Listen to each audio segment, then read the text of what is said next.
Bonjour mes photographes, bienvenue sur la chaîne La Pause Benoît. Aujourd'hui, une vidéo où Jeff Photography nous demande de relever son défi numéro 3, photographier une bouteille en studio. Moi, étant donné que je n'avais pas de bouteille de vin à m'apporter et de bouteille d'alcool, j'ai décidé de prendre un verre de bière, on va dire en bon québécois, un boc à bière.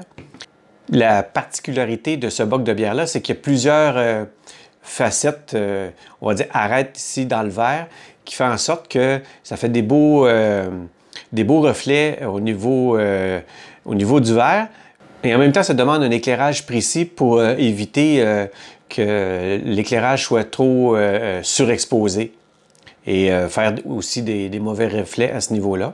Alors, on peut voir ici sur la chaîne de Jeff Photography la vidéo où lui-même fait une photographie dans son studio d'une bouteille d'alcool et il nous donne des petits trucs au niveau de l'éclairage. Alors moi, je vais utiliser ma fameuse boîte à lumière que j'ai créée pour réaliser la photographie avec différentes sources de lumière. Alors, je vous invite également à aller voir ma vidéo que j'avais faite sur la réalisation d'une boîte à lumière. Je vais le mettre au niveau du petit ici, dans le coin supérieur droit de la vidéo, pour que vous puissiez aller visionner cette vidéo. Sans plus tarder, on se retrouve immédiatement en studio pour la réalisation de cette photographie. Alors, on se retrouve dans le studio photo. Je vous explique un petit peu mon setup. Alors ici, on a la boîte à lumière. On a notre verre qui est positionné ici. J'ai un éclairage lumière du jour qui vient éclairer par-dessous et sur les côtés. Et puis ici, j'ai un panneau LED que je vais allumer. Vous allez voir la différence au niveau de l'éclairage du verre pour venir souligner la couleur ambrée on va dire, des logos qu'il y a sur le verre. Alors, j'ai sur ma caméra une lentille 35 mm. Je fonctionne en mode manuel. Là, actuellement, j'ai une ouverture à f9 réglée 1/4 de seconde au niveau de la vitesse ISO 100. Alors, je vais faire quelques clichés avec le verre complètement vide. Et puis après, on va mettre le liquide qui se trouve en fait une bière. Puis on va la verser dans le verre, puis on va faire les photos. Alors, je vais commencer à faire les photos avec le verre vide. J'ai programmé la manette à distance. Alors, la caméra est posée sur le trépied. Je déclenche une fois, le miroir se relève. Par la suite, je déclenche une deuxième fois pour pouvoir prendre la photo. Ce que je pourrais faire aussi, c'est peut-être de faire, pour assurer la bonne exposition, faire un bracketing de plusieurs photos.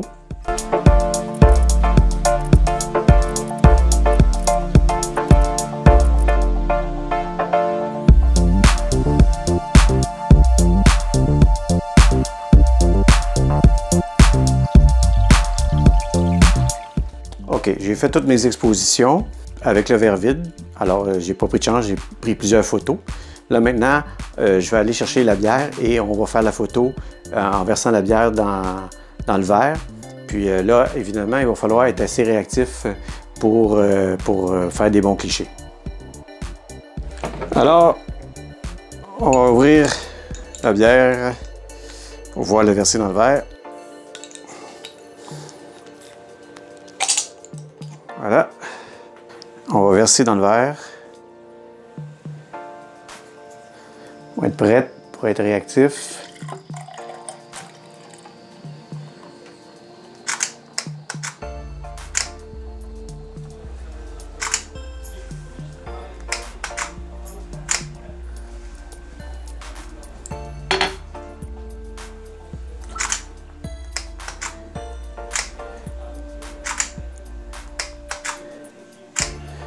Et on va la faire déborder un peu.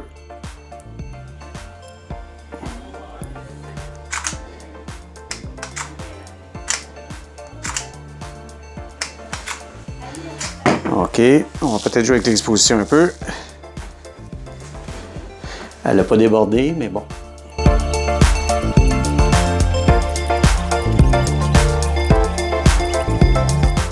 On va maintenant se retrouver dans Affinity Photo pour faire les retouches, pour finaliser ce shooting photo. À tout de suite. Voici la photo brute.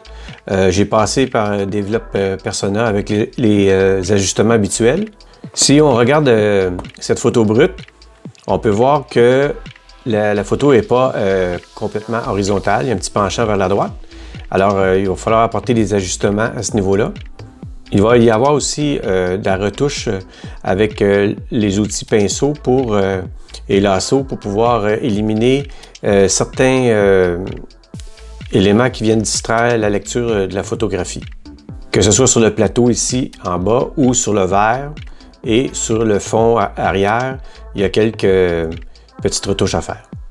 Je vais vous expliquer verbalement une étape que je ne vous montrerai pas au niveau visuel. C'est l'étape que j'ai passée par la Nik Collection. Et puis j'ai appliqué 2 filtres pour les contrastes et puis aussi pour la saturation. Alors je vais vous montrer immédiatement ce que ça a donné au niveau de la photographie. Voilà.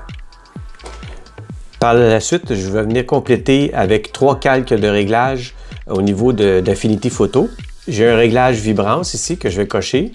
C'est quand même assez subtil comme réglage, c'est pas quelque chose de très prononcé parce que déjà dans la Nik Collection, comme on peut voir, la saturation vient vraiment faire sa job, si on peut dire, là, au niveau de la couleur de la bière. Moi, ce que je voulais, c'est vraiment une couleur très ambrée. Alors, la saturation dans Affinity Photo, j'ai réglé seulement à 2 %, mais pour la vibrance, je l'ai mis à 40 %.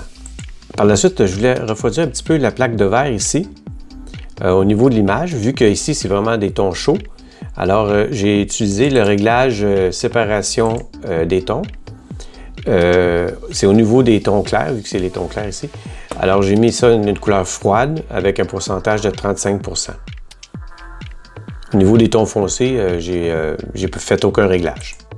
Puis, au niveau du dernier réglage, luminosité, contraste, alors je suis venu un petit peu augmenter la luminosité à 6 % pour éclaircir un peu la photo.